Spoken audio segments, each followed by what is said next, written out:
But first, we have to talk about the queen of the weekend, Enable. Her absolutely awesome performance in the King George. Just want to quickly get everyone's thoughts on how good she is and looking forward to the Arc.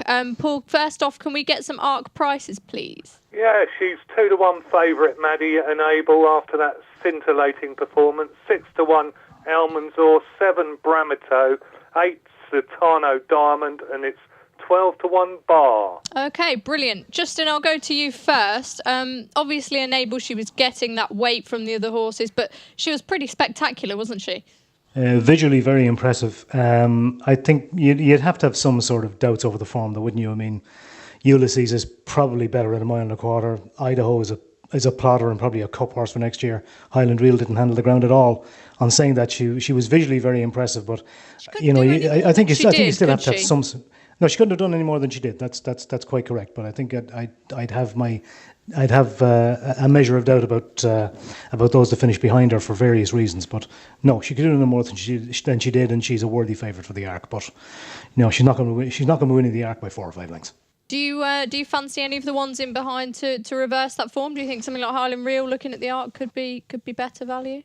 I would imagine they're probably more looking to Delmar for him. I would think all depends on the ground.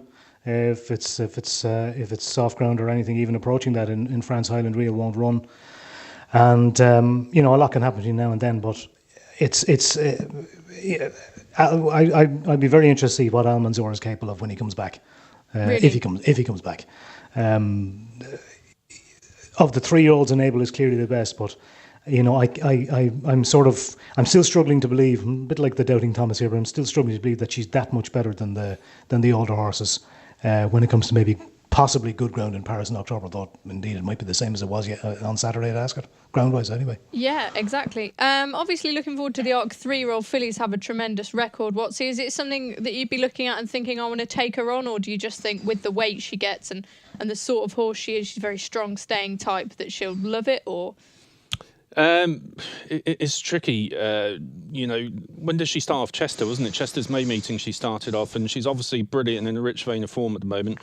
Funny things can happen in the autumn. It's a long time to keep a horse on the go. It's a long time for John Gosden's just going to have to mind her a bit now, so she's still as good, hopefully as good now as she will be in the autumn.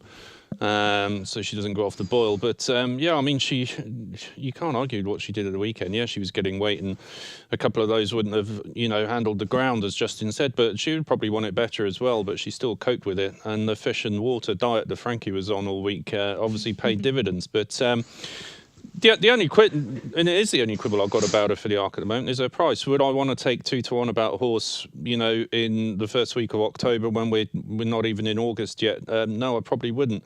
But that's not to say she couldn't go and do something similar to what she did yesterday. She is very good.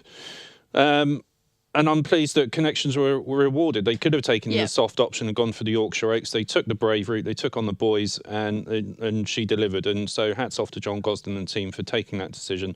It was great that she was in the race, and even better that she put in a show like that. I mean, John Gosden said that she's the best filly he's had now, so his confidence obviously speaks volumes. Is there anything else you look at the Arc now and think, I definitely want to be back in that, or is it still too far out for you?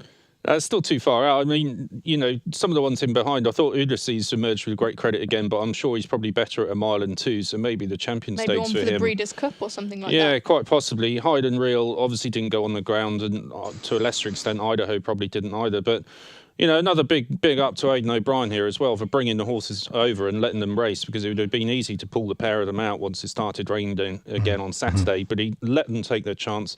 He offered no excuses afterwards. Was really pleased with the way they ran. And he's gracious in defeat, Aidan. He's brilliant like that. And so hats off to him as well for letting the pair of them run. Totally agree. Him and Gosden are keeping the race alive, aren't they? Well, they are. John Gosden throws anything at that race, doesn't he, in recent years? He just seems to go for it, and I think it's what the race needs. I think he's still one of the great traditionalists around, that of previous generations of trainers who followed a certain route with a middle distance 3-year-old. It's Derby, Irish Derby, King George, and he still seems to believe in that sort of progression. So, which is all too rare these days. So hats off to him for that. Indeed. Binners, anything to add for the Arc? Any eye catchers from the King George for you? Not really, Maddie. I thought that Enable was worth taking on for the price in the King George, and I was sadly proved wrong. And listen, she's 2-1 for the Arc, and I agree with Nick. I think she's too short for the Arc at this stage. But when it comes down to it, she's won 2 Oaks by 5 lengths and a King George by 4.5. So she's clearly the one to beat at this stage.